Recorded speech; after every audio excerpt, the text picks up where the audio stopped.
I've been interested in a long time about using math and data science and coding to solve complex issues. Putting out more than 1,000 boxes of food per week to needy families is certainly a complex process.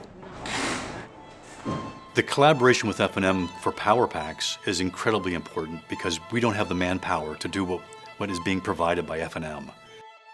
We don't just give families food. We give them a recipe and all the ingredients to make that recipe at home.